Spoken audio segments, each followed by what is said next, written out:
పైసలున్న వాళ్ళకు పకర్ తప్పితే అర్థం చేసుకునే మంచి మనసు సాయం చేసే గుణం ఉండదు అని అంటారు కొందరు ముచ్చట్ల. కానీ అందరు గట్లు ఉండరు కదా అనుల్లా. పేదోళ్ళు కంటపడితే తోచిన సాయం చేస్తారు. మూగ జీవాల ముచ్చట్ల మంచి షెడ్ అరుచుకుంటారు. మూగ జీవాలు అన్నారు కదా, ఇక మాకు ఎరకైంది ఎవరి గురించో అని అనుకుంటున్నారు కదా. మరి మీరు అనుకునేది మేము అనుకునేది ఒక్కల గురించా కాదా చూద్దాం పారి.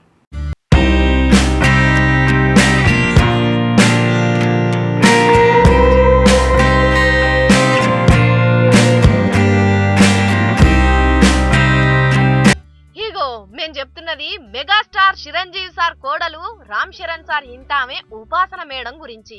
మరి ఏమంత గొప్ప పని చేసింది మేడం ఇప్పుడు అంటే, పేరుకు పెద్దింటామనే గాని అన్ని ముచ్చట్లల్లా మంచిగానే అరుచుకుంటది. కింద పని చేసేటోళ్ళ కాడ నుంచి పేదోళ్ళకి తిప్పలుంటే అరుచుకునుడు, సాయం కోరినోళ్ళకి శాతనైన కాడికి సాయం చేస్తుంటదని ఎరికే కదా. అగో గట్లనే ప్రతి ఏడాది పుట్టినరోజు నాడు ఏదో ఒక మంచి పని సుతం చేస్తుంటది.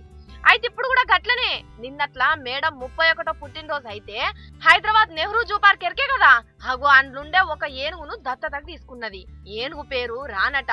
ఇప్పటి సంధి మళ్ళా ఏడాది నా పుట్టినరోజు దాకా రాని బాగోగులు అరుచుకునేందుకు ఏం కావాలన్నా నన్నే అడుగుండ్రని చెప్పి ముందస్తుగా 5 లక్షల రూపాయల చెక్కు రాసి చేతుల సుత పెట్టిందట జూ పార్క్ ఆఫీసర్ మేడానికి.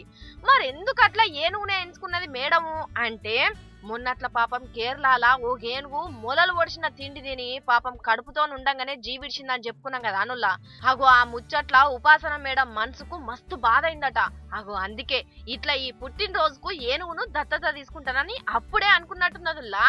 అగో అందుకే ఇగో ఇట్లా రాణిని దత్తత చేసుకున్నది అన్నట్టు. కానీ మంచి పని చేసిందిలే మేడం. అందుకే అందరు సుతం మేడంను తారీఫ్ చేస్తున్నారు లా. కానీ మరి మేడం చేసిన పని చూసి తతిమ సినిమాలు సుతం ముందటికొచ్చి కనుమరుగైపోతున్న జీవాల పెంపుకు, అట్లనే లాక్డౌన్ యాళ్ళ పనులు లేక అవస్థలు పడుతున్న పేద పబ్లిక్ సుతం సాయంగా నిలిచిన అంటే మేడంను కదా మెచ్చుకున్నట్టే మెచ్చుకుంటారు అందరినీ అని అనుకుంటున్నారట సాయం కోసం ఎదురు చూస్తున్న కొందరు.